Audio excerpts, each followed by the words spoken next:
SR shopping mall తో సంక్రాంతి లక్ష్మి మీ ఇంటికి పండగ కళ సరికొత్త కలెక్షన్స్ మీకోసం ఎస్ఆర్ షాపింగ్ మాల్ అందరికీ సంక్రాంతి శుభాకాంక్షలు. పోలవరం బెస్ట్ ప్రాజెక్ట్ ఈరోజు మనందరం గుర్తుపెట్టుకోవాలి. పోలవరం పూర్తయితే సౌత్ ఇండియాలో ఏ స్టేట్ కూడా వాటర్ మేనేజ్మెంట్లో కానీ అవైలబిలిటీలో కానీ మనతో కంపీట్ చేయలేరు. మనం నీళ్లు వేరే రాష్ట్రాలకు ఇచ్చే పరిస్థితికి వస్తుంది.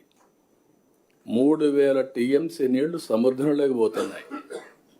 ఒక 200 నుంచి 300 టీఎంసీ నీళ్లు ఎనివే ఇక్కడి నుంచి మీరు చూస్తే Polavaram to Visakhapatnam gravity, Polavaram to Krishna gravity.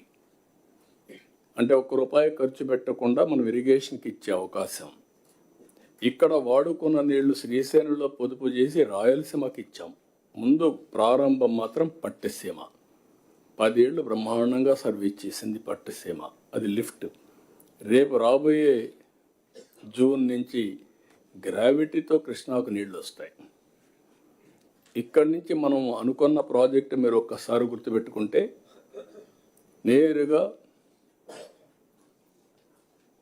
ఏదైతే మనం నల్లమల సాగర్ ఈరోజు నేను మొన్న కూడా అపీల్ చేసే తెలంగాణకు కానీ అందరికి కానీ మనం గుర్తుపెట్టుకోవాల్సిన అవసరం ఉంది. ఇది ఎవ్వరికి నష్టం లేని ప్రాజెక్ట్. కాళేశ్వరం ఉంది, ఆంధ్రప్రదేశ్కి పైన ఉంది. అక్కడ ఈరోజు ఒక ప్రాజెక్టు కట్టారు. విభజన జరిగిన తర్వాత మనం అబ్జెక్ట్ చేయలేదు. ఎందుకంటే సర్ప్లస్ వాటర్ ఉంది, వాళ్ళు కూడా వాడుకుంటే మంచిదని వాళ్ళు వాడుకున్నట్టుగా క్లియరెన్స్ అని ఇచ్చారు, ముందుకెళ్ళారు. ఈరోజు కిందన ఇది వాళ్ళు వదిలిపెట్టిన నీళ్ళే పోలవరానికి వస్తాయి. పోలవరానికి నల్లమల సాగర్కి నీళ్లు తీసిపోయి వాడుకుంటే అవసరమైతే నాగార్జున సాగర్లో శ్రీశైలంలో మనం వాడుకున్న నీళ్ళు ఇక్కడ వాడుకుంటాం కాబట్టి కొన్ని మిగిలితే ఆ నీళ్లు తెలంగాణ రాయలసీమ పూర్తిగా వాడుకునే పరిస్థితి వస్తుంది. నేను ఆ మాటే చెప్పాను. మీకు ఏ విధంగా నష్టం ఇది మీరు చేసినప్పుడు నేను ఏమాత్రం కూడా అబ్జెక్ట్ చేయలేదు, చేయకూడదు కూడా. తెలుగు జాతి ఒకటే, అందరం కలిసి పనిచేసుకుంటా అని చెప్పాం. అదే సమయంలో 87% పోలవరం పనులు పూర్తి చేశాం. డయాఫామ్ వాల్ మొత్తం గోదావరిలో కలిసిపోతే మళ్ళీ కొత్త డయాఫామ్ వాల్ కట్టి ఈ సంవత్సరం 87% మొన్నే పూర్తయింది. రాబోయే మార్చికి పూర్తవుతుంది. జూన్ లోపల పుష్కరాల లోపల ఈ ప్రాజెక్ట్ని జాతికి అంకితం చేస్తాం. This the biggest achievement of this government. I'm thanking irrigation department.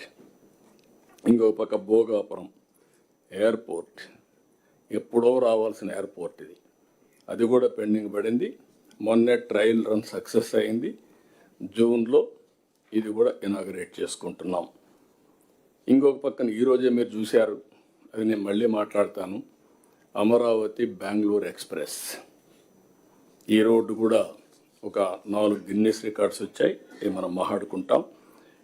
ఇవన్నీ కూడా ఇంకొక పక్కన విశాఖపట్నం ఏదైతే స్టీల్ ప్లాంట్ 12,000 కోట్ల రూపాయలతో మళ్ళీ స్టీల్ ప్లాంట్ని రివైవ్ చేయడం కాకుండా ఉన్నది బెస్ట్ స్టీల్ ప్లాంట్ వచ్చే అవకాశం ఉంటుంది. దాన్ని రివైవ్ చేస్తున్నాం. ఆంధ్రుల సెంటిమెంట్, ఎన్నో ఉద్యమాలు జరిగాయి, దాన్ని కాపాడుకున్నాం. ఇంకొక పక్క రైల్వే జోన్ కానీ ఇవన్నీ కూడా కేంద్రం కూడా పూర్తిగా సహకరించి నిధులు ఇవ్వడం ఇవన్నీ వచ్చాయి, మనం ముందుకు పోగలిగాం. ఇంకొక పక్కన ఇప్పటికి మీరు చూస్తే 25 కొత్త పాలసీలు తీసుకొచ్చాం. ఎస్క్రో అకౌంట్ కూడా పెడతా అని చెప్పాం. This is new trend. మొన్న అందుకే మనకు వచ్చిన పెట్టుబడుల్లో బ్యాంక్ ఆఫ్ బరోడా అనలైజ్ చేసిన దాని ప్రకారం 25.3% పెట్టుబడులు ఒక రాష్ట్రం ఆంధ్రప్రదేశ్కి వచ్చాయి. ఇది ఒక చరిత్ర. దీనికి మనస్ఫూర్తిగా అభినందిస్తున్న డిపార్ట్మెంట్ని. అంటే పెట్టుబడులకు డెస్టినేషన్గా ఆంధ్రప్రదేశ్ తయారైంది. I'm very happy. I'm thanking all of you. CI submit 15.25 లక్షల కోట్ల పెట్టుబడులు వచ్చాయి.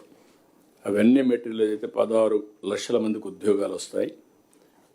ఇవన్నీ జరగాలంటే ఒక నమ్మకాన్ని క్రియేట్ చేశాం. 14 SIPBలు, 8,74,000 705 కోట్ల రూపాయల పెట్టుబడులు క్లియర్ చేశాం. దీంతో 8,35,674 ఉద్యోగాలు వస్తాయి. ఇది నేను మొన్న కూడా చెప్పా, మళ్ళీ చెప్తున్నా, ఇది one of the best achievement, సమిష్టి విజయం, టీమ్ స్పిరిట్, టీమ్ సక్సెస్ అని చెప్పి కూడా నేను మీకు తెలియజేస్తున్నా.